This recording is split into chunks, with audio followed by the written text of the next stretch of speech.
Sözde turuş, vafadarlık bir Müslümanның Müslümanlığının alameti. Şundaqla imanның qanchalik darajada süpetlik ekanligini ko'rsatadi. Sözde turmaslik bolsa, munofiqlikning alameti. Bir Müslüman bilan munofiqni ayıradigan eng muhim omillarning birisi sözde degan gapida turish. Buningga simvol qilingan tariximizda nurg'unlagan voqealiklar o'tuglik. Masalan, ko'pinchimiz payg'ambarimiz Muhammad alayhissalomning masjidiga borgan vaqtimizda, Rasulullohga salom bergan vaqtimizda keynimiz turgan bir derazaning uchiq ekanligini ko'ramiz. Bu deraza 14 asrdan buyon uchiq ekanligini bilmasligimiz mumkin. Mana shu derazami islom tarixida musulmonlarning qanchalik darajada so'zda turadiganligi, va'dasiga vafo qiladiganligini ko'rsatadigan simvollarning birisi.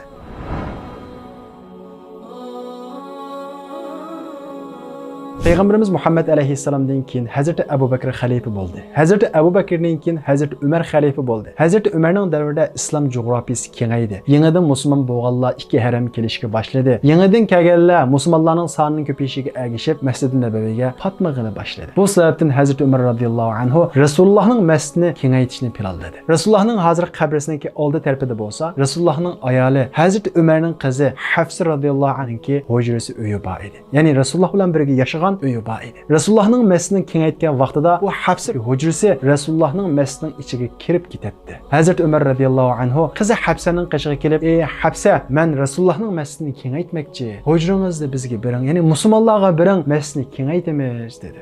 Hafsa Rasululloh bilan birga nurg'ulgan aslimisi bo'lgan, Rasululloh bilan birga tutgan bu uyning qo'ldan chiqib ketishiga ko'zi qiymadi. Bu sababdan rad qildi. Bagil onamadı. Hazreti Ömer radıyallahu anhu nayet mulayimlikla neçə qatim tushundirdi, yana onamadı. Hazreti Ömer radıyallahu anhu bir qancha elchilarni avatdi. Hafs Rasululloh bilan birga yashagan bu uyning qo'ldan chiqib ketishiga asla va asla ko'zi qiymay bu talabni rad qildi. Eng oxirida Hazreti Ömer radıyallahu anhu o'g'lini Hafsning qishiga avatdi. O'g'li qiz qarindoshiga uning qishidagi uyni berish badaliga bu uyni musulmonlarga vaqf qilishga, ya'ni Rasulullohning masjidini kengaytishiga faqat va faqat bir shart bilan o'zining uyini Rasulullah'ның masjidinin kengayishiga qo'shilishga ma'qul bo'ldi. U shart bo'lsa, Hafsa ko'chadigan qarindoshining uyininki derizasi doim Rasulullah'ның qabrisiga qarta uchiq bo'lish edi. Ya'ni doim mushu derizam Rasulullah'ның qabrisiga qarta uchiq bo'ladi, mushundaq bo'lishini talab qildi. Hazreti Ömer bu shartga ma'qul bo'ldi. Hazreti Ömer Rasulullah'ның masjidini kengaytib Hafsa uyini qo'shdi. Shundaqla Hafsa ko'chgan uyining derizasini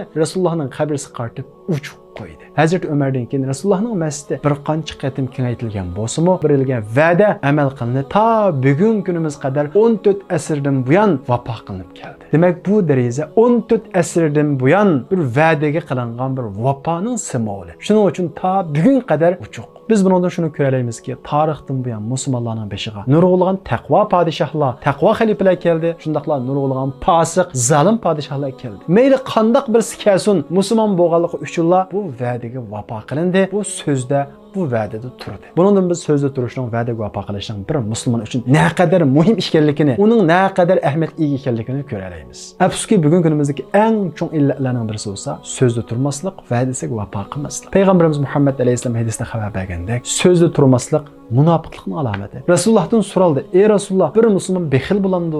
dedi. Payg'ambarimiz Muhammad alayhissalom: "Bo'ladi. Ya'ni musulmonlarning ichidan bexillarmi chiqib qoladi?" dedi. "Ey Rasululloh, musulmon qo'rqinchoq bo'ladi?" dedi. Payg'ambarimiz Muhammad alayhissalom: "Musulmonlarning ichidan qo'rqinchoqlarmi bo'ladi?" dedi. "Ey Rasululloh, musulmonning ichidan yolg'onchi bo'ladi?" dedi. Payg'ambarimiz Muhammad alayhissalom: "La, musulmon yolg'onchi bo'lmaydi" dedi. Demak, va'daga vafo qilmaslik bir yolg'onchilikning alomati. Shundaqla munofiqlikning alomati.